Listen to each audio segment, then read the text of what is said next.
오늘 하나님께서 주신 말씀은 지난주에 봤던 그 말씀과 동일합니다. 바울의 기도죠. 에베소서 3장 14절로부터 21절 이 기도를 우리 한 목소리로 함께 읽도록 하겠습니다. 이러므로 내가 하늘과 땅에 있는 각 족속에게 이름을 주신 아버지 앞에 무릎을 꿇고 비노니 그의 영광의 풍성함을 따라 그의 성령으로 말미암아 너의 속사람을 능력으로 강건하게 하시오며 믿음으로 말미암아 그리스도께서 너희 마음에 계시게 하시옵고 너희가 사랑 가운데서 뿌리가 박히고 터가 굳어져서 능히 모든 성도와 함께 지식에 넘치는 그리스도의 사랑을 알고 그 너비와 길이와 높이와 깊이가 어떠함을 깨달아 하나님의 모든 충만하신 것으로 너희에게 충만하게 하시기를 구하노라. 우리 가운데서 역사하시는 능력대로 우리가 구하거나 생각하는 모든 것에 더 넘치도록 능히 하실 이에게 교회 안에서와 그리스도 예수 안에서 영광이 대대로 영원 무궁하기를 원하노라. 아멘. 오늘 설교 제목은 속사람을 강건하게 하소서입니다. 속사람을 강건하게 하소서. 오늘 예배 오신 성도님들 그리고 방문해 주신 성도님들 반갑습니다. 환영합니다. 산지교회 주일 설교는 에베소서 강해로 이어지고 있습니다. 에베소서 강해로. 지금까지 본 걸 잠깐 요약하면 우리는 에베소서를 통해서 지금까지 예수 그리스도께서 십자가로 인하여 이방인과 유대인을 비롯하여 각 족속과 각 나라들이 서로 원수로 여기고 적대시하였던 그 담을, 구리를 막고 있던 그 담을 완전히 허무셨다는 그런 교리와, 그렇기 때문에 이 세상 모든 나라와 족속, 민족이 예수 그리스도 안에서, 예수 그리스도 또 아래에서 하나가 되었다는 교리까지 배웠어요. 그리고 이렇게 모든 민족이 하나가 되는 것은 하나님께서 창세전부터 예정해 놓으셨던 비밀인데, 그 비밀을 바울은 계시로 알게 되었고, 또 알게 된 바울은 가만히 있을 수가 없게 되었고, 그래서 예수께서 바울을 이방인의 전도자로 세우셔서 만물이 통일되는 그 천지 창조의 목적, 그 하나님의 그 궁극적인 목적, 그것을 수행하는 그리스도, 그 그리스도의 복음의 전도자가 되었다. 그런데 그러다가 옥에 갇히게 된 것이니까 나 바울을 위해 염려하지 말아라 라고 이렇게 복음을 전하다가 갇히게 된 것을 너에게 영광이다, 영광으로 알아라 라는 말씀도 이제 또 중간에 들었죠. 이것이 3장의 지금까지 본 내용이에요. 그렇기 때문에 이러므로라고 이제 3장 14절이 시작하는 것입니다. 즉 하나님께서 부르신 에클레시아, 에클레시는 부르다라는 뜻이에요. 에클레시아, 교회죠. 즉 복음을 듣고 믿어, 지금 2장까지 3장 이전까지 그 복음을 듣고 믿어 교회가 된 자들에게 이제부터 사도 바울이 기도하기 시작한다는 것이에요. 에베소서를 보면 사도 바울의 기도가 두 번 나와요. 앞에 1장 쪽에 나오죠. 그 1장 때 보았는데, 그 1장은 어떤 기도냐면 그 예수 그리스도를 구원으로 믿어 구원에 이르고 하나님의 기업에 이르는, 즉 우리가 보통 알고 있는 예수 믿어 구원받는 그것에 대한 기도예요. 그리고 그렇게 해서 교회를 이루라라는 기도죠. 근데 이 두 번째 기도는 이제 교회가 된 자들에게 하는 기도예요. 사도 바울은 에베소 교인들이 그리스도인들이기 때문에 그들을 위하여 이 기도를 드린다는 것이에요. 대상이 확실한 것이에요. 그리스도인들에게요.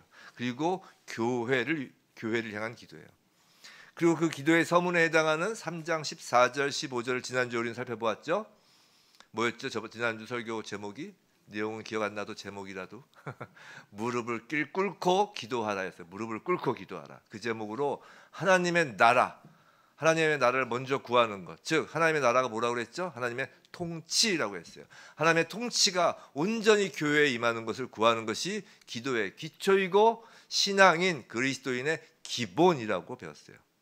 그리고 이제 이번 주부터 이제 교회를 위한 이 사도 바울의 기도의 실제적인 내용을 살펴보려고 합니다.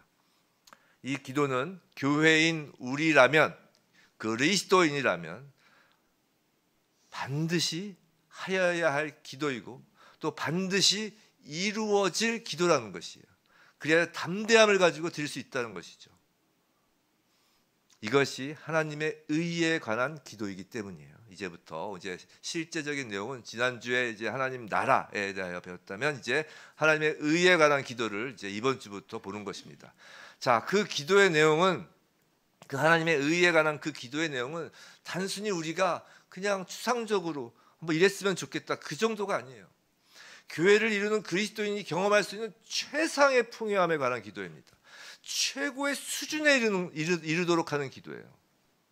이 세상을 살면서 교회인 그리스도인에게 하나님께서 최고의 것을 주시라는 기도입니다. 이것은 무늬만 그리스도인이 아니라 참된 그리스도인으로서 생활을 하기 위한, 생활을 영위하는데 반드시 필수적인 열쇠가 되는 기도예요. 즉 참된 그리스도인으로서 살기 원하는 하나된 교회의 지체가 반드시 하여야 할 기도라는 것이에요. 그러므로 우리는 이 내용을 가능한 면밀하게 살펴보려고 합니다. 한 주에 안 끝난다는 거예요. 고민했어요. 에베소서를 후루룩 갈까?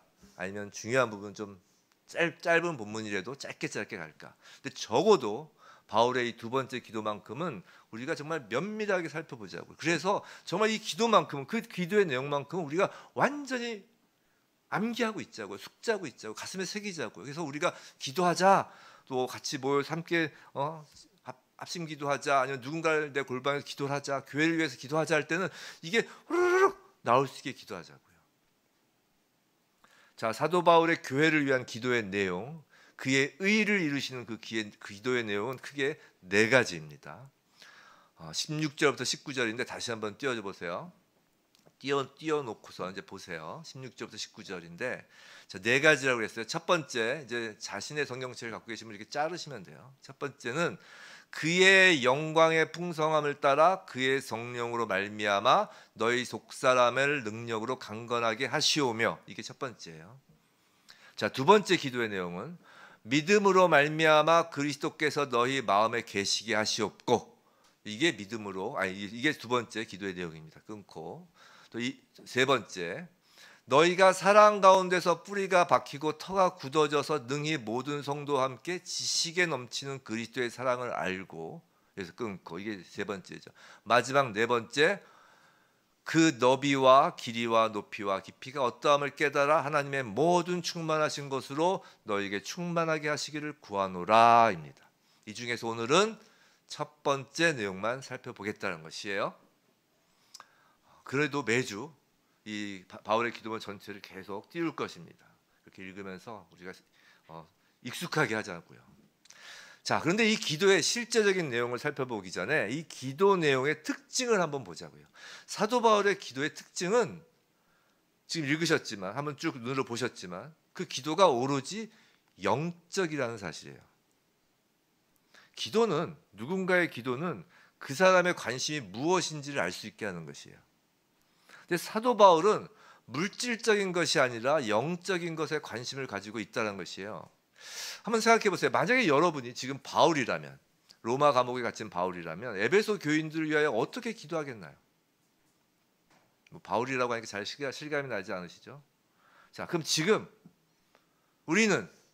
여기 계신 우리는 서로를 위하여 기도할 때 무엇을 기도하나요?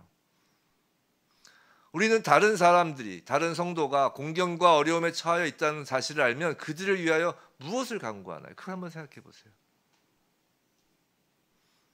성도 여러분, 사도 바울은 그 자신이나, 감옥에 갇혀 있는 자신이나, 아니면 그 에베소 교인들을 위하여 그 환경을 변화시켜 달라는 기도는 하지 않고 있음을 깨달으시기 바랍니다. 사도 바울은 환경을 바꿔달라는 기도를 하고 있지 않아요. 분명히 에베소 교회에는 가난하고 삶이 힘든 성도들이 있었을 것이에요. 왜냐하면 당시 에베소 교회에는 노예들이 많았거든요. 노예들 성도들이 많았단 말이에요. 그럼에도 불구하고 사도 바울은 그들의 경제적 형편이 나아지길 기도하지 않습니다. 분명히 에베소 교인 중에도 중환병에 걸린 사람도 있었을 것이에요. 하지만 사도 바울의 기도문에는 그 병을 낫게 해달라는 기도문이 없어요. 또한 그의 기도는 그가 에베소 교인들에게 설교할 수 있도록, 내가 너희들에게 가서 설교할 수 있도록 감옥에서 나오게 해달라 하는 그런 내용도 기록되어 있지 않아요. 그렇다고 오해하지 마시기 바랍니다. 지금 그런 기도를 사도 바울이 전혀 하지 않았다고 제가 단정 짓는 것은 아니에요. 다만 성경에 그런 기록이 없다라는 것이에요.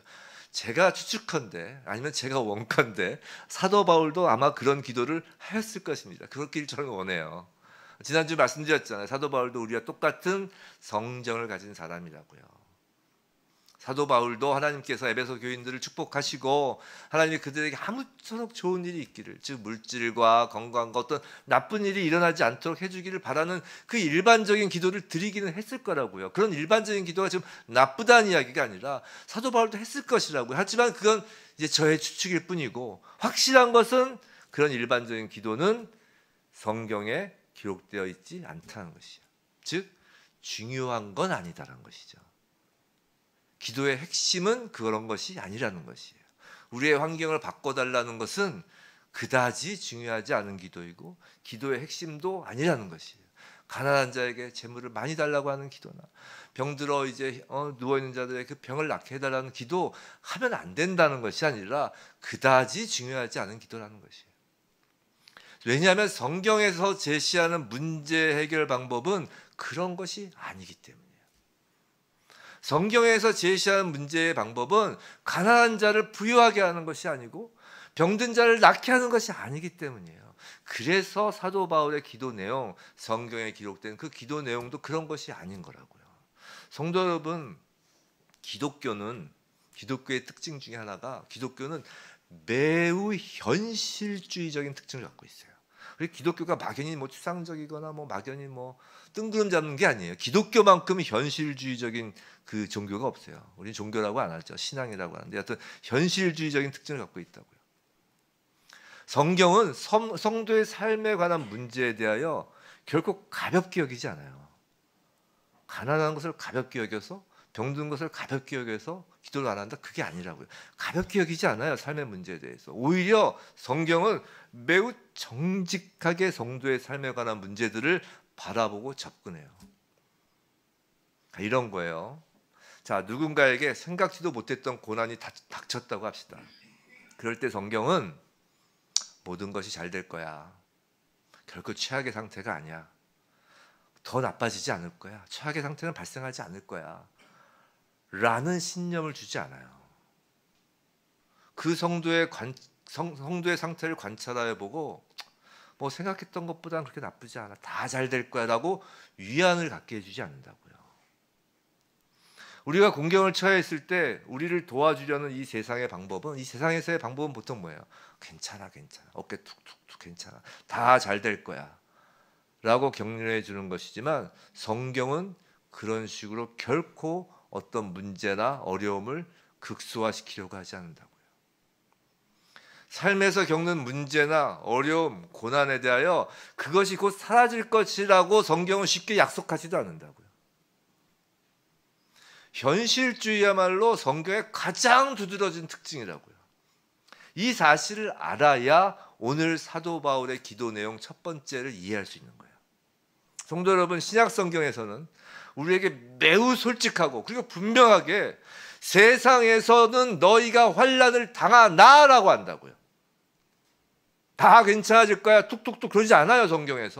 성경은 우리에게 이 세상에서 편안한 시간을 절대 약속하지 않았습니다. 그리스도인들에게 기분 좋은 낙천주의자가 되라고 하지 않는다고요. 여러분이 그리스도에게로 나아오면 모든 세상이 변화될 것이며 여러분의 발걸음이 가벼워지고 어떠한 문제도 나타나지 않을 것이라고 성경은 거짓말하지 않는다고요.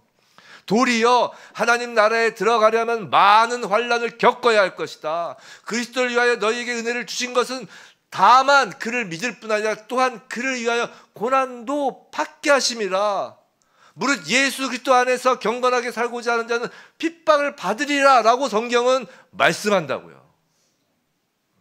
기독교는 우리가 어떤 요술의 세계, 요술 램프 진이가 보여주는 그런 세계로 들어가게 될 것이라고 가르치지 않습니다. 그와는 정반대로 우리가 처해 있는 이 치열한 현실 세계를 정확히 알려주고 그것을 극복하고 이기고도 남을 수 있는 그런 상태에 교회 성도가 이르도록 하는 것이 기독교예요. 그것이 하나님의 목적이에요. 생각해 보세요. 우리의 이 땅에서, 지금 이 땅에서 삶은, 우리의 이 땅에서의 삶은 죄가 있는 세상에서의 삶이라고요. 여러분이 죄를 지었다, 우리가 죄를 지었다가 아니라 그냥 이 땅은 죄가 있는 세상이잖아요. 우리는 그 속에서 살고 있어요. 자, 죄가 있는 세상이므로 시련과 공경과 여러 가지 문제들과 환난이 당연히 있다는 것을 성경은 가르쳐 주는 거라고요. 아담이 죄를 지었을 때 엉겅퀴가 날 거라고 그랬잖아요. 세상에 하나님께서. 세상은 엉겅퀴가 나 있는 곳이라고요. 환난과 문제가 계속 연속적으로 발생하는 곳이 세상이라고요. 그래서 그리스도인들은 세상에 이런 여러 가지 문제와 환난이 있는 상태를 보고 놀라서는 안 돼요. 아까 시작할 때 어느 집사님 교통사고 당하셨다는데 그런 거예요. 갑자기 사고를 당해요. 그 환난이 있는 상태를 놀라서는 안 되는 거라고요. 물론 교통사고 나면 확 놀라지만 그것에 대해 그 현상을 놓고 놀랄 이유는 없다고요. 죄악은 언제나 시련과 공경과 환난이라는 슬픈 결말을 가지고 오기 때문이라고요. 죄악은, 세상의 죄악은. 오히려 정말 우리가 놀라운 것은 뭐냐면 이 세상에 지혜롭다고 하는 그 철학자들, 그 사상가들의 생각과 발언이에요. 그들의 생각이 놀라워요. 왜냐하면 그들은 인간의 힘으로 이 세상의 모든 질서를 바로 잡을 수 있다고 믿고 그것을 주장하기 때문이에요. 그게 놀랍지 않으세요? 결국 죄를 해결할 수 있다는 거 아니에요. 우리에게 놀라운 것은 그 세상 철학자들과 지혜자들의 낙천주의가 놀라운 것이에요. 오히려. 무슨 말이냐면 에베소서 오늘 3장 16절에서 사도 바울의 첫 번째 기도 내용, 속사람의 강건함인 것은 이런 기독교의 매우 현실적인 현실주의에 근거한 것이라는 것이에요. 생각해 보세요. 속사람의 강건함이 왜 필요해요? 강건함이 필요하다는 것은 무엇을 전제로 하나요? 만사형통이 아니라는 것이에요. 한 걸음 더 나아가 바울의 기도를 보면 바울은 이러한 문제나 어려움과 상황들을 직접적으로 자신이 대처해 나가기보다 보다 더 나은 방법이 개발되기를 기도하지 않고 있음을 우리는 주목해야 돼요. 즉 어떤 이게 해결 방법이 개발되기를 기도하지 않고 있다고요. 성도 여러분, 성경은 우리의 원수가 파멸되는 데나 아니면 우리의 문제와 어려움을 해결하는 데에 주된 관심을 가지고 있는 것이 아니에요. 보세요. 사도 바울의 방법은 오히려 이러한 모든 것, 즉 자신의 투옥에도 아랑곳하지 않고 그 현실을 직면하고 그의 영광의 풍성함에 따라 그의 성령으로 말미암아 너희 속사람의 능력으로 강건하게 하여 주시기를 기도하지 문제를 없애달라고 기도하지 않는다고요. 즉 모든 삶의 문제를 처리하는 기독교적 방법은 삶의 문제를 처리하는 기독교적 방법은 그 다양한 문제들에 대하여 일일이 어떠한 일을 하는 것이 아니에요. 성령에 의하여 속사람 안에서 우리의 저항력을 형성하는 거라고요. 예를 들어서 우리 건강매도 그렇잖아요. 몸 안에 여러 가지 병균이 들어올 때 사실 우리 안에 엄청 많은 세균이 있다면서요. 바이러스가 있고. 근데 그것을 일일이 제거하는 온갖 약을 투입하면 어떻게 돼요? 완전히 우리 몸은 건강을 잃어버려요. 정말 중요한 건 본질적인 면역력을 키우는 거잖아요. 마찬가지라고요. 기독교적 방법은 일일이 밥 주세요 그럼 밥 주고 떡 주세요 하면 떡 주고 이거 주세요 그럼 이거 주고 그런 식으로 문제 해결을 하는 방법이 아니라는 것이에요. 우리의 저항력을 형성시키는 것이죠. 사랑하는 성도 여러분, 또한 하나님의 우리를 향한 목적을 오해하지 마시기 바랍니다. 하나님의 우리를 향한 목적이 뭐예요? 하나님의 우리를 그리스도인으로 만들어서 하나님의 일에 우리를 사용하시는 것이 하나님의 목적은 아니에요. 제발 내가 돈이 많이 벌리면 하나님의 일을 위하여 쓰겠습니다. 이런 얘기 하지 마세요. 하나님은 그렇게 하시려고 우리한테 재물을 허락하시는 게 아니에요. 물론 재물로 교회를 섬기는 건 중요하죠. 근데 그것을 하나님께 흔들지 말라고요. 저한테 돈 주시면 이걸로 교회 할게 이렇게 흔들지 마시라고요. 하나님의 목적은 그게 아니에요. 하나님은 하나님의 일에 우리를 사용하시기 위해 우리를 그리스도인으로 만드시는 것이 아니라고요. 하나님의 목적, 하나님의 일은 사단에 대한 승리도 아니에요. 죄악이 만연한 환경을 없애는 것이 하나님의 목적이 아니라고요. 세상의 죄악을 없애기 위해서 우리를 사용하시는 것이 하나님의 목적이 아님을 아시기 바랍니다. 만약에 하나님이 사탄을 없애는 것이 목적이면 천사로도 충분해요. 하나님의 손짓 이거 하나로도 충분합니다. 그런 일을 하자고 사람을 사용하시려고 그 오랜 세월 인내하시면서 사람을 그리스도인으로 만드시는 것이 아니라는 것이에요. 오히려 하나님의 목적, 궁극적인 목적은 그 죄악을 사용하여서라도, 제가 자주 말씀드렸잖아요. 하나님께서 이 땅에 죄악을 놔두신 이유, 사단을 놔두신 이유, 하나님의 목적은 그 죄악을 사용하셔서라도, 그 사단을 사용하셔서라도 우리를 만들어 가시는 것이 목적이라고요. 하나님의 목적은 여러분을 그리스도인으로 만들어가는 것이 목적이지, 그리스도인이 되어서 하나님의 일을 하게끔 사용하는 것이 목적이 아니라고요. 생각해 보세요. 기도는요, 제가 저번 주에 말씀드렸죠. 기도는 하나님의 일하심을 구하는 것이에요. 하나님의 일이에요. 하나님의 일은 사람이 못해요. 하나님의 일하심을 구하는 것이, 근데 하나님의 일하심의 그 궁극적인 목적이 세상의 악을 없애고 세상의 각종 문제를 해결하고 제거하고, 그래서 우리의 기도도 늘 이것 해달라 저것 해달라 그런다면 그건 끝이 없을 거예요. 그리고 하나님을 우리의 그 기도에 그때그때 반응하여 일시키는 거잖아요. 결국 우리의 종으로 전락시키려고 하는 것이라고요. 사실 우리는 그런 식으로 기도하고 그런 종처럼 부릴 수 있는 신을 만들고 싶어 하는 거라고요. 그래서 기복신앙을 우상이라고 하는 거예요. 우상숭배라고. 그건 기독교가 아니라고요. 사도 바울은 하나님의 목적을 정확히 알고 그 목적을 위해 지금 기도하는 것이에요. 다시 말씀드리지만 하나님의 이 목적은 교회를 향한 목적이에요. 이미 예수를 믿고 구원받은 하나님의 자녀를 향한 목적이에요. 그렇기 때문에 예수를 믿지 않고 아직 거듭나지 않은 자에게는 이것이 해당되지 않아요. 예수를 믿지 않은 교회 밖을 향한 기도가 아니라고요. 16절에서 속사람의 강건이 하나님이 우리를 향한 목적이에요. 그리고 하나님의 일하심이라고요. 그렇기에 반드시 교회인 성도는 기도하여야 할 핵심적이고도 중요한 기도 내용이 속사람을 강건케 하옵소서라는 기도라는 것이에요. 그럼 속사람이란 무엇일까? 그것부터 알아야겠죠. 자, 속사람이라고 하니까 이제 그럼 당연히 겉사람도 있겠죠. 그럼 속사람은 영혼이고 겉사람은 이렇게 살갗으로 덮인 껍데기, 육체일까요? 그런 건 아니에요. 그런 건 아니에요. 그런 것은 이제 이원론적인 헬라 철학에서 비롯된 것이고, 기독교에서는 그런 이원론을 지지하지 않아요. 그건 이단으로 봐요. 우리는 그런 이야기가 아니라 속사람이 무엇인지 우리가 알려면 뭐 우리의 생각을 하지 말고, 뭐 이성이다, 감정이다, 뭐 의지다, 그런 생각하지 말고 그냥 성경을 통해서 알아보자고요. 성경을 통해서. 로마서 7장 22절, 23절이에요. 한번 읽어볼까요? 시작. 내 속사람으로는 하나님의 법을 즐거워하되 내 지체 속에서 한 다른 법이 내 마음의 법과 싸워 내 지체 속에 있는 죄의 법으로 나를 사로잡는 것을 보는도다. 또 이런 말씀 하나 더 봐요. 고린도후서 4장 16절이에요. 띄워줘 보세요. 함께 다시 읽을까? 시작. 그러므로 우리가 낙심하지 아니하노니 우리의 겉사람은 낡아지나 우리의 속사람은 날로 새로워지도다. 자, 지금 사도 바울이 로마서와 고린도후서를 또 이렇게 서신서를 쓰면서 특히 고린도후서에서 겉사람, 속사람 이야기를 했어요. 아까 로마서 말씀하고 이제 연결지어서 한번 설명을 드릴게요. 이런 거예요.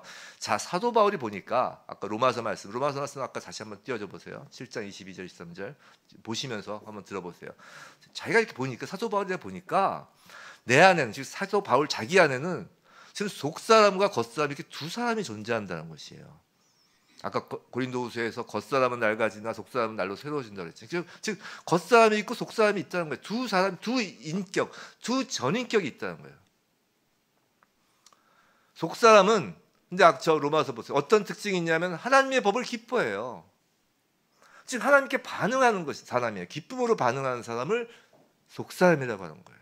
다시, 내 안에 속사람과 겉사람이 다 있어요. 근데 내 안에 속사람은 하나님의 법을 기뻐해요. 이걸 다른 말로 하면 하나님의 의를 기뻐하는 것이고 하나님의 일하심을 기뻐하는 것이에요.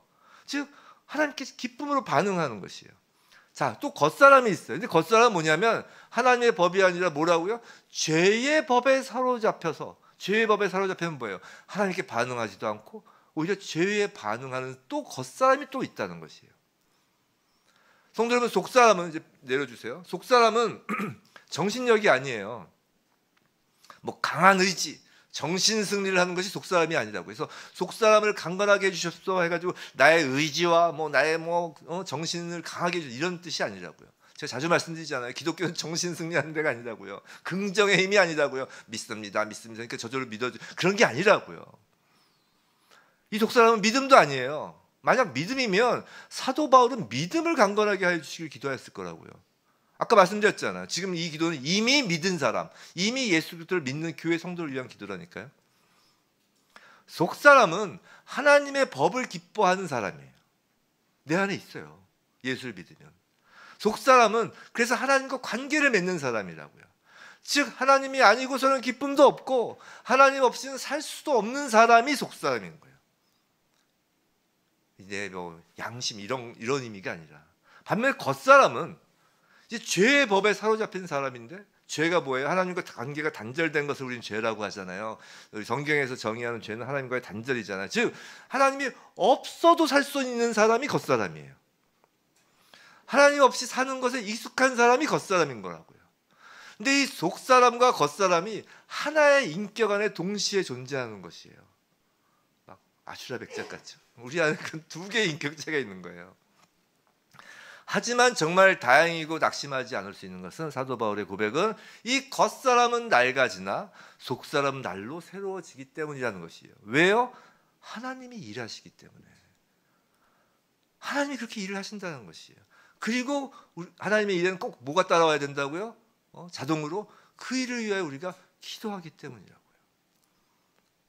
하나님의 일엔 기도가 항상 붙어 있는 것입니다. 우리의 기도에는 하나님의 일이 붙어 있는 거예요. 이게 항상 같이 가는 것이에요. 이제 속사람을 아셨죠? 자, 그런데 강건이라고 하니까, 이제 강건, 그럼 우리는 또 무언가 막 독립적이고 힘센 근육 같은 것을 연상하지만, 여기서 헬라어에서 말하는 강건의 뜻을 제대로 알려면 그 헬라어에서의 그 반대말이 뭔지를 알면 좀 쉽게 알아요. 그 헬라어에서의 강건의 반대말은 약함이 아니에요. 그건 낙심이에요. 낙심. 그래서 우리 그 3장 13절 보면 이런 이야기가 있죠. 사도 바울이 그러잖아요. 3장 13절 끝에 보면은 나의 그 에베소 교인들에게 나의 여러 환난에 대하여 낙심하지 말라라고 하죠. 이 낙심이 강건의 반대말이에요. 자, 잘 생각해 보세요. 자, 예수님을 믿지 않고 하나님과 단절된 사람들이 어떻게 사는지를 한번 잘 생각해 보세요. 그들이 무엇을 목적으로 사는지를 한번 보시기 바랍니다. 즉 겉사람으로만 사는 사람들의 목적, 그들이 어떻게 사는지를 보자고요. 자, 하나님과 단절된 마음으로 사는 사람, 즉 겉사람은 성을 쌓아요. 하나님이 없기에 자신이 자기를 지켜야 돼요. 자기 자신이 성을 쌓고 힘을 키우고 부자가 되며 높은 자리에 올라가야 되는 거예요. 자기를 지키기 위해서. 이게 창세기에서 나오는 겉사람인 가인의 모습이잖아요. 가인도 그래서 뭘 했어요? 애녹성을 쌓았어요. 하나님께서 가인의 표를 주시고서 아무도 널 못 죽여라고 보호를 약속하셨음에도 이미 하나님을 떠난, 하나님과 관계가 단절된 가인의 마음에는 겉사람의 마음이 있었던 거예요. 그래서 애녹성을 쌓잖아요. 우리 목요일 성경 공부 때 또 성을 쌓은 대표적인 인물 있죠. 니므롯, 바벨성을 쌓는 거예요. 세상의 모든 예수를 믿지 않는 사람들은 그렇게 자신의 성을 쌓습니다. 그것이 자신을 보호해 줄 것이라고 생각하기 때문이에요. 그러나 그 결과는 무엇인가요? 쌓는 것을 실패하면 낙심해요. 다 쌓았다고 해도 그 결과는 또 깊은 낙심이에요. 그리스도의 강건함은 그것과는 반대라는 것이에요. 내가 힘을 키우고 부자가 되고 높은 자리에 올라가서 하나님의 영광을 드러낸다고 하는 것이 아니라고요. 그리스도의 강건함은 낙심하지 않는 것이에요.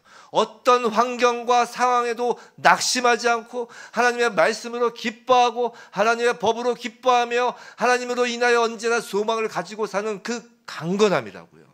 그 속사람으로 그리스도인들은 그리스도 우리 주 예수 그리스도를 드러내는 것이고, 그것이 하나님의 영광이 되는 사람이에요. 그런데 우리는 이 속사람에 대하여 잘 알지도 못하고 중요하게 여기지도 않고 있어요. 근데 왜 그런지 아세요? 이 속사람의 강건함을 방해하는 잘못된 신앙생활이 있기 때문이에요. 다시 말씀드리자면 믿는 분들에게만 해당되는 것이에요. 잘못된 신앙생활이 있어요. 우리 예수를 믿는다고 하면서도 좀 신앙생활 잘해보려고 해도 이 속사람에 대해서도 모르고 그걸 중요하게 여기지 않아요. 자, 왜 어떤 잘못된 신앙생활일까? 하나는 신비주의예요. 신비주의라고 하니까 막 신비롭게 생각하시지만 그런 게 아니에요. 자, 생각해 보세요. 아까 말씀드린 것처럼, 자, 구하니까 빵이 벌떡 나왔어요. 구하니까 공부 안 해도 좋은 성적이 나와요. 제발 공부 안 해도 하나님만 잘 믿으면 좋은 성적 나오고 좋은 대학 간다는 말 좀 하지 마세요. 그렇지 않아요. 그건 도둑심보예요. 자, 구하니까 공부를 안 해도 좋은 성적이 나오고 또 구하니까 병이 낫는다고 쳐봐요. 아주 신비롭죠. 구하니까 문제들이 다 해결된다면 도대체 속사람이 강건해질 이유가 없잖아요. 뭐하러 강건해져요? 그냥 구하면 되잖아요.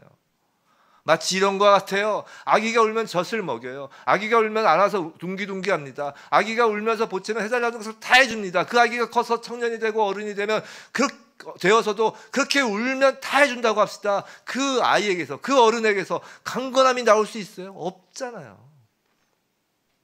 그냥 아기로 살게 되는 것이에요. 사탄은 우리에게 그렇게 해줄 수 있다라고 하면서 성도를 아기로 남게 하는 것이에요. 그 끝은 낙심 정도가 아니라 영원한 사망 불못이라고요. 자, 강건함을 방해하는 또 다른 하나의 신앙생활은 우리의 어떤 고쳐야 될 교회로서, 성도로서 고쳐야 될 것은 자주 말씀드리지만 믿고 구원받으면 끝이라는 어처구니 없는 신앙관 때문이에요. 그것이 얼마나 우리 한국교회를 망쳐놨는지 몰라요. 얼마나 우리 자신들도 망쳐놨는지 몰라요. 한번 믿고 구원받으면 끝! 이것이 강건함을 방해하는 또 하나의 방해물이라고요. 얼마나 많은 그리스도인들이 그 거짓말에 속아서 성장을 거부하고 감나무 밑에서 감 떨어지기만을 기다렸냔 말이에요. 그렇게 감나무 밑에서 입만 벌리고 있다가는 감나무가 뽑혀 쓰러질 때 감나무 깔려서 죽는 것입니다. 마지막 때. 성도 여러분, 교회 안에서 예배를 드린다고 다 똑같은 성도가 아니에요. 요한일서 2장 14절에 사도 요한은 교회 성도를 세 부류로 나눠요. 제가 읽어드릴게요. 아이들아, 내가 너희에게 쓴 것은 너희가 아버지를 알았으며, 아비들아, 내가 너희에게 쓴 것은 너희가 태초부터 계신 이를 알았으며, 청년들아, 내가 너희에게 쓴 것은 너희가 강하고 하나님의 말씀이 너희 안에 거하시며 너희가 흉악한 자를 이겼습니다. 이 내용을 말씀드리는 것이 아니라 세 부류로 나눈다고 것을 보여드리기 위해서 이 구절을 띄웠어요. 여기서 아이가 나오죠, 아비가 나오죠, 청년이 나오죠. 이건 나이를 말하는 것이 아니에요. 성도의 수준을 말하는 거라고요. 교회를 다닌다고 해도 다 똑같은 것이 아니라는 것이에요. 속사람의 강건함에 따라 수준이 다 다르다는 것입니다. 교회를 몇 년 다녔냐는 것도 아니에요. 교회 직분이 뭐냐에 따른 것도 아니에요. 성화의 수준을 말하는 거라고요. 성도들은 하나님의 목적이 있다고요. 또한 사도 바울은 고린도전서에서 다른 식으로 또 세 가지로 분류해요. 고린도전서 2장 14절하고 3장 1절 말씀인데, 이건 띄워놓고 우리 같이 한번 읽어봅시다. 시작. 육에 속한 사람은 하나님의 성령의 일들을 받지 아니하나니 이는 그것들이 그에게는 어리석게 보임이요 또 그는 그것들을 알 수도 없나니 그러한 일은 영적으로 분별되기 때문이라. 3장 1절, 고린도전서 3장 1절 띄워주세요. 자, 형제들아, 내가 신령한 자들을 대함과 같이 너희에게 말할 수 없어 육신에 속한 자 곧 그리스도 안에서 어린 아이들을 대함과 같이 하노라. 자, 다시 이제 2장 14절 띄워줘 보세요. 앞에 2장 14절 보시면서, 자 보세요. 여기서 어떤 사람은 어떤 사람이라고요? 육에 속한 사람이라고 그래요. 이게 헬라어로 피시키코스예요. 뭐 헬라어까지 아실 필요는 없지만, 왜냐 제가 헬라어 이야기를 하는 이유는 그 다음에 3장 1절 말씀에 그 육신에 속한 자와 단어가 틀려요. 번역도 틀리죠. 자, 이 육에 속한 사람, 이 사람은 거듭나지 않은 사람이에요. 즉 예수를 믿지 않고 거듭나지 않은 사람이에요. 예수를 믿었다고 하지만 입으로만 믿은 것이고 자기 생각에 착각으로 믿은 것이고 거듭나지 않은 사람이에요. 여하튼 거듭나지 않은 사람이에요. 자, 또 다른 부류가 있어요. 이게 이제 3장 1절, 고린도전서 3장 1절이에요. 한번 다시 띄워줘 보세요. 자, 뒤에 나오죠. 너희에게 말할 수 없어서 육신에 속한 자라고 하죠. 아까는 육에 속한 사람이었어요. 이건 육신에 속한 사람. 헬라어로는 아까는 피시키코스, 이거는 사르키코스. 이렇게 달라요. 언어에서도. 육신에 속한 사람. 이는 성령을 소유한 거듭난 자이긴 해요. 거듭나긴 했어요. 그런데 뭐라고요? 어린아이라고 그러잖아요. 근데 아직 어린아이인 사람이라는 것이에요. 그리고 마지막으로 그 3장 1절에 앞에 나온 신령한 자가 있는 거예요. 헬라어로 푸뉴마티코스인 자예요. 자, 어디에 이 세 부류가 있다고요? 지금 교회를 향한 서신서잖아요. 특히 고린도 교회는 지금 매우 문제가 많았던 교회예요. 그 고린도 교회를 보고 그 교회 건물 안에 다 같이 있는 그 성도들을 보고 이렇게 세 수로 나누는 거라고, 사도 바울이. 이건 지금의 교회들에도 있는 것이에요. 똑같아요. 그럼 나는 어디에 속한 사람일까요? 다른 사람을 평가하라는 게 아니에요. 나는 어떤 사람일까? 어디에 속한 사람일까? 자기 자신을 점검할 수 있는 것이. 자, 무엇으로 점검할까요? 속사람이냐 겉사람으로 점검하는 것이에요. 속사람이냐 겉사람이 어떻게 구별할 수 있는. 아까 속사람이 뭐예요? 하나님의 법을 기뻐하는 사람이에요. 즉 하나님의 말씀으로 점검할 수 있어요. 하나님의 말씀으로. 우리가 성경을 읽으면서 점검될 수 있지만 한번 예를 들어볼게요. 예를 들어. 왜냐하면 이 같이 이렇게 모여 있는 가운데 이 중에서 세 부류로 나뉜다니까 같이 모여 있는 이 가운데 예배 가운데서 한번 예를 들어봅시다. 자, 말씀으로 이제 점검하는 거예요. 여기 회중석에 이렇게 앉아 계셔요. 앉아서 설교 말씀을 듣습니다. 그럼 반응은 세 가지로 나뉘어요. 참 사도 바울이 정말 그 성령에 감동하여 정말 정확히 쓴 거예요. 정말 이 설교 말씀을 들을 때 그 반응은 딱 세 가지로 이렇게 나뉘어요. 한 부류는 전혀 말씀이 들어오지 않아요. 설교는 성령의 감동으로 전해지는 영의 말씀이에요. 근데 그 사람 안에 성령이 없기 때문에 전혀 말씀이 들어오지 않아요. 그저 앉아서 뭘 하냐면 설교자가 말을 잘하네, 못하네, 말씀씨가 어떠네. 그럼 말씀씨를 평가해요. 아니면 설교자를 딱 보면서 그 인격이 이렇네 저렇네 하면서 너나 잘해 라는 이렇게 정죄한다고요. 말씀이 들으면 자기가 받는 게 아니라 다 옆에를 보면서 판단하고 정죄해요. 전혀 말씀이 들어오지 않는 사람이에요. 말씀이 자신과는 전혀 무관한 사람이에요. 생각해 보세요. 사도 바울이 누구예요? 사도 바울은 성경의 인물 중에 가장 중요하게 쓰임받은 하나님의 종이에요.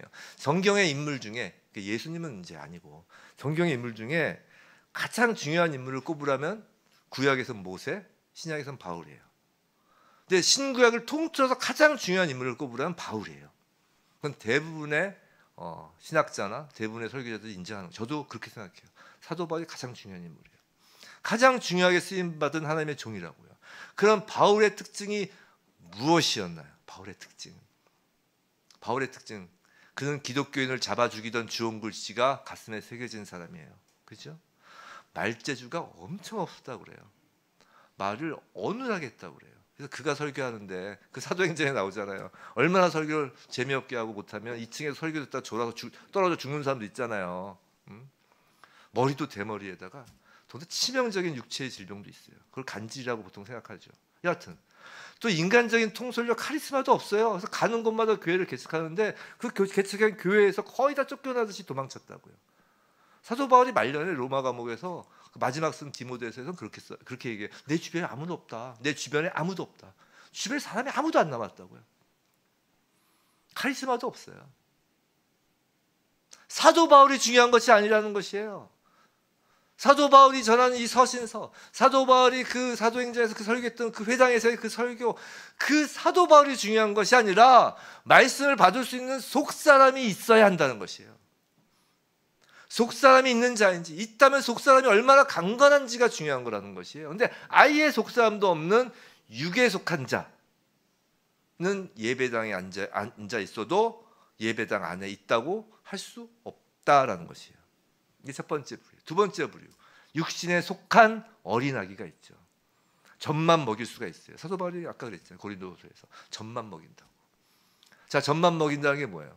축복의 소리, 복 받으십시오, 다 잘 될 것입니다라는 소리를 딱 앞에서 하면 눈이 번쩍 띄어서 아멘 아멘 하죠. 그들에게는 목사의 말솜씨에 울고 웃으면 그것이 은혜로운 설교예요. 복 받으라는 설교하면 아멘 하면 그것이 은혜로운 것이에요. 작금의 교회는 이제 목사가 만담꾼이 되어야 되는 것이에요. 웅변가가 되어야 할 정도입니다. 근데 그것으로 끝이에요. 진짜 중요한 그 가슴을 찌르는 하나님의 말씀, 그 진리를 전하는 복음은 그저 잔소리로 들리고, 또 저 소리 다 아는 소리인데, 예수의 십자가를 이야기하면 또 십자가 다 아는 소리인데, 감격도 없고, 이미 난 구원받은 나와는 전혀 상관없는 이야기야, 그렇게 들리는 거라고요. 하품나는 도덕책 읽는 소리에 불과한 것이죠. 이런 사람은 주로 하나님의 말씀이 아니라 말씀을 전하는 설교자 또는 사람을 따르는 자예요. 교회에도 사람이 좋아서 오는 것이에요. 그래서 자기가 싫어하는 사람이 교회에 있으면 불만이 늘고, 목사까지 자기와 성향이 다르면 이제 교회를 헤집어 놓고 이제 교회를 떠나는 거라고요. 이건 제 말이 아니에요. 아까 본 어린아이에 관한 고린도전서 3장의 말씀이에요. 고린도전서 3장 1절로부터 4절 띄어나 보세요. 자, 보세요. 보시면서 자, 보세요. 자, 형제들아 하고서 이제 신령한 자도 있고, 그 다음에 육신에 속한 자 어린아이들을 대함 같이 너희를 대한다라고 하면서 지금 고린도 교회를 향해서, 고린도 교회가 문제가 많았다고 그랬잖아요. 사도 바울이 정말 애타는 마음으로 지금 편지를 하는 것이에요. 자, 육신에 속한 자는 자, 속사람보다 겉사람이 기세 등등해요. 겉사람이 기세 등등합니다. 그리고 마지막으로 신령한 사람도 교회에 있어요. 자, 속사람이 강건한 사람, 하나님의 법을 기뻐하는 자예요. 그 속사람이 강건한 사람은 설교 말씀을 듣고 그 말씀으로 기쁨이 넘쳐요. 자, 근데 보세요. 지금 그 아까 3장 1절부터 어린아이를 한번 보세요. 어린아이를 대하는데 3절 너희 가운데 뭐가 있어요? 시기와 분쟁이 있는 거예요. 싸우는 거예요, 교회 안에서. 사람을 따라 행한다고 그러잖아요. 그렇죠? 4절. 그게 어떻게 해요? 나는 바울파다. 나는 아볼로파다. 이게 파를 나눈다는 것이에요. 사람을 따르는 것이에요. 너희가 그러면 이제 육신의 사람도 아니고 육의 사람이 아니냐 이것들아 라고 지금 사도 바울이 이야기하는 거예요. 즉 어린아이에 머무르고자 하면 세 부류가 있다고 했지만 그 세 부류의 두 번째 부류는 결국 육의 사람이 될 것이라는 것이에요. 성장하지 않는 남은 없다는 것입니다. 다시 말씀드리지만 속사람이 강건한 사람, 마지막 세 번째 부류 신령한 사람도 교회에 있어요. 하나님의 법을 기뻐합니다. 그 아까 설교 말씀을 들으면 어떨까요? 설교 말씀을 듣고 그 말씀으로 기쁨이 넘치는 거예요. 기쁨이 넘치는 거예요. 하나님의 말씀을 읽고 듣는 것이 세상 무엇보다 기쁜 것입니다. 하나님의 말씀 앞에 엎드려 가슴을 치며 회개하는 것이에요. 통회하며 자복하는 것이에요. 하나님의 말씀이 나의 소원이 되고 하나님의 말씀이 삶이 되어가는 것이에요. 사랑하는 성도 여러분, 예전에 어떤 성도가 이런 말 하는 것을 들은 적이 있어요. 제가 깜짝 놀랐어요. 농담으로도 이야기했어요. 이런 말 농담으로도 하지 마세요. 뭐냐면 이런 말이에요. 자기는 자기가 천국에 들어갈 때 제일 뒤에서 꼴찌로 들어가면서 문 닫는 사람이라도 만족한다는 것이에요. 자기는 하늘의 상급을 바라지도 않는다는 것이에요. 이런 말은 정말 농담으로라도 하지 마시기 바랍니다. 하나님은 그런 그리스도인을 바란 적이 없단 말이에요. 지금 그 말은 뭐예요? 날 그냥 내버려둬. 나 예수 믿어 됐어. 그러니까 그만 내버려둬. 자꾸 잔소리하지 마. 그 얘기 아니에요. 그럼 맨 성경을 찾아보면 성경에서 복 준다는 그 구약 성경 구절만 찾는 거예요. 성경은 구약만 있는 게 아니에요. 구약은 예표예요. 신약으로 안 가요. 신약 읽으면 귀찮거든요. 예수 믿었으면 됐다는 거예요. 하나님은 그런 그리스도인을 바란 적이 없다고요. 그런 자녀로 만족하는 하나님이 아니시라고요.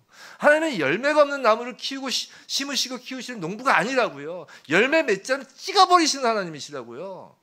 어린아이로 머무는 게 오케이라고요? 아니에요. 그냥 육에 속한 자가 돼버린다고요. 찍어버리신다고요. 이런 말은 난 상급 없어도 돼. 뭐 문 닫고 들어갈 거야. 이런 말은 하나님이 누구신지, 하나님의 의가 무엇인지, 예수 그리스도의 영광의 풍성함이 무엇인지 전혀 모르는 말이라고요. 복음을 제대로 알지 못하는 거예요. 이런 말은 겸손이 아니에요. 뭐 겸손해서 그 말 했을 수도 있죠. 근데 이건 겸손이 아니에요. 하나님의 일하심에 대한 모욕적인 발언이라고요. 하나님이 일하시겠다는데 자기가 뭐라고? 난 문 닫고만 들어가면 상급 필요 없어요. 하나님이 일하시겠다는데. 열매를 소망하고 상급을 바라며 날마다 경주하듯이 달려가는 것이 참된 그리스도인입니다. 성도 여러분, 우리 속사람이 강건하기를 기도해야 하는 것이에요. 하나님이 일하신대잖아요.